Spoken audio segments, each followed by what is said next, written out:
નમસ્કાર. દિવસભરના તાજા સમાચારોમાં તમારું સ્વાગત છે. તમારી સાથે હું છું પિનલગીરી ગોસ્વામી.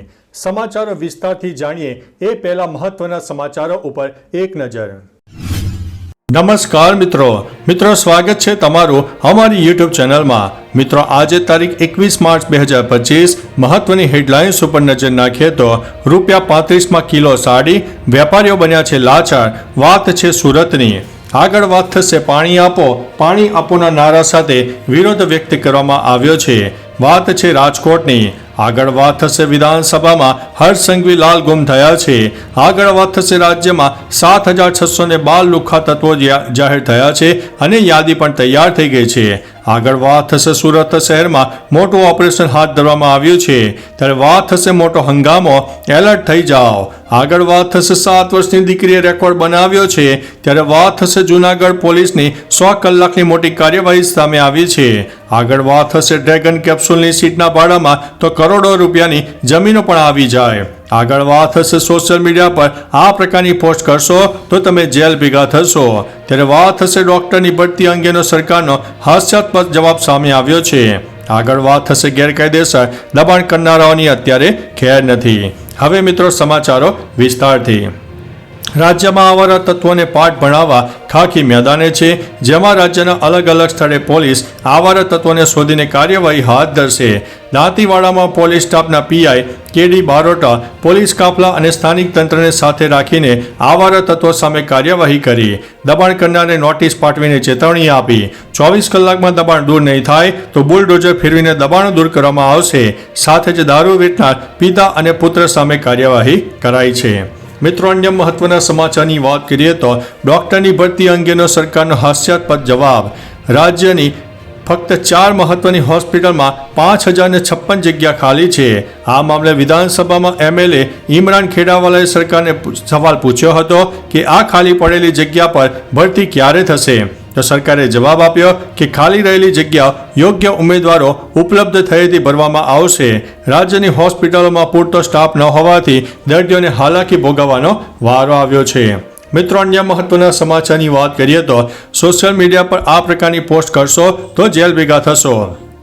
સોશિયલ મીડિયા પર ભડકાવ કે ખોટી પોસ્ટ તમને સીધા જેલમાં ધકેલી શકે છે. Legal risk four social media post. એટલું જ નહીં, જો આ પોસ્ટ કોઈ પણ વોટ્સએપ ગ્રુપમાં શેર કરવામાં આવે તો ગ્રુપ એડમિનને વોટ્સએપ ગ્રુપ એડમિન કાનૂની કાર્યવાહીનો સામનો કરવો પડી શકે છે. જણાવીએ કે ઔરંગઝેબની કબરના વિવાદ બાદ પોલીસે સોશિયલ મીડિયા પર દેખરેખ વધારી દીધી છે. મિત્રો અન્ય મહત્વના સમાચારની વાત કરીએ તો ડ્રેગન કેપ્સ્યુલની સીટના ભાડામાં તો કરોડો રૂપિયાની જમીનો આવી જાય. સુનિતા વિલિયમ્સ અને વિલ મોર સ્પેસ એક્સના ડ્રેગન કેપ્સ્યુલમાં બેસીને ધરતી પર પરત આવ્યા. આ અંતરિક્ષ યાત્રીઓને ધરતી પર આવવામાં 17 કલાક લાગ્યા. સ્પેસ એક્સ એલોન મસ્કની કંપની છે. તેની ડ્રેગન કેપ્સ્યુલનું ભાડું એટલું છે જેમાં કરોડોની જમીન આવી જાય. આ ડ્રેગન કેપ્સ્યુલમાં 7 અવકાશ યાત્રીઓ માટે સીટ છે. જેમાં એક સીટનું ભાડું $55 મિલિયન એટલે કે 476 કરોડ રૂપિયા રહેલું છે. મિત્રો અન્ય મહત્વના સમાચારની વાત કરીએ તો જૂનાગઢ પોલીસની 100 કલાકની કાર્યવાહી. રાજ્યના ડીજીપીના આદેશ બાદ જૂનાગઢ પોલીસે 100 કલાકમાં મોટી કાર્યવાહી હાથ ધરવામાં આવી છે.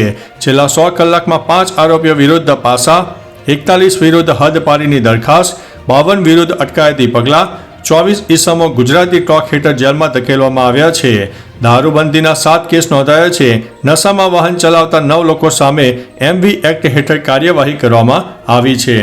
મિત્રો અન્ય મહત્વના સમાચારની વાત કરીએ તો 7 વર્ષની દીકરીએ રેકોર્ડ બનાવ્યો છે.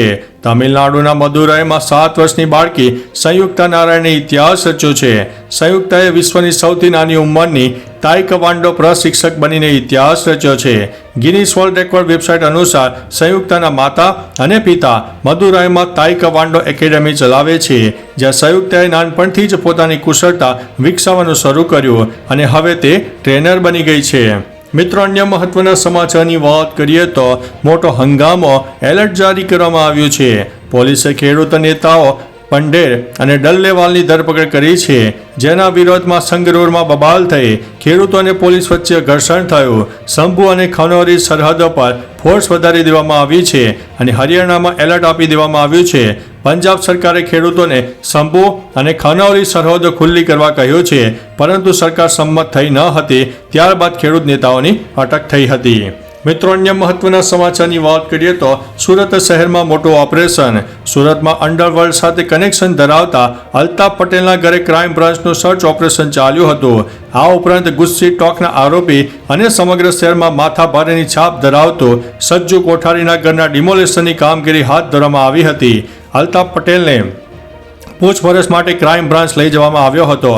માથાભારે અલ્તાફ પટેલ સામે સુરતમાં અપહરણ, મારામારી, ધમકી, ખંડણી અને જમીન ડખા સહિતના ગુનાઓ દાખલ થયા છે.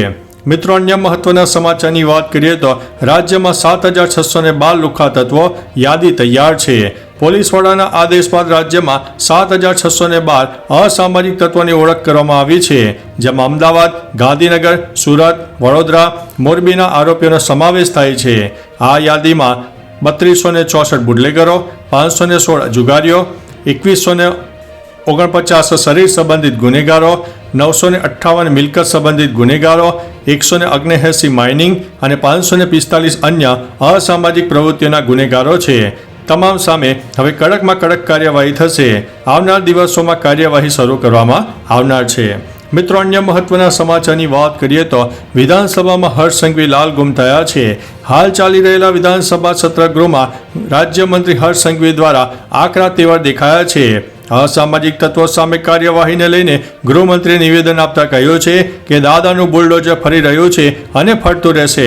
કોઈ ક્ષતિ હશે તો જાહેરમાં માફી માંગીશ. હર્ષ સંઘવીએ કહ્યું છે કે અનેક ગુનાઓ માટે પગલાં ન લેવાતા હોય તો ટોલ ફ્રી નંબર પર કોલ કરી દો. બીજી તરફ વ્યાજખોરો સામે સરકાર કડક કાર્યવાહી પણ કરી રહી છે. મિત્રો અન્ય મહત્વના સમાચારની વાત કરીએ તો પાણી આપો ના નારા સાથે વિરોધ. ઉનાળાની શરૂઆતમાં જ પાણીની બૂમો પડવા લાગી છે. રાજકોટમાં પાણી માટે અંબિકા ટાઉનશીપના લોકો પાણીની સમસ્યાને લઈને રસ્તા પર ઉતર્યા હતા. પાણી આપોના નારા સાથે ઉગ્ર વિરોધ પ્રદર્શન કર્યું. આ ઉપરાંત પાણી વિતરણમાં ભ્રષ્ટાચાર કરવામાં આવી રહ્યો હોવાના આરોપ સ્થાનિકો દ્વારા લગાવવામાં આવ્યા હતા. લોકોએ અંબિકા ટાઉનશીપ ખાતે પૂરતા પ્રમાણમાં પાણી આપવા માંગ કરી હતી. મિત્રો અન્ય મહત્વના સમાચારની વાત કરીએ તો ₹35 કિલો સાડી, વેપારીઓ લાચાર બની ગયા છે. સુરતમાં શિવશક્તિ માર્કેટમાં આગ લાગવાથી અંદાજિત 900 દુકાનો બળીને ખાખ થઈ ગઈ. કરોડો રૂપિયાનું નુકસાન ભોગવવાનો વારો વેપારીઓને આવ્યો. હવે વેપારીઓ આગ બાદ પોતાની પાસે બચેલી સાડીઓ સસ્તા દરે વેચવા માટે મજબૂર બન્યા છે.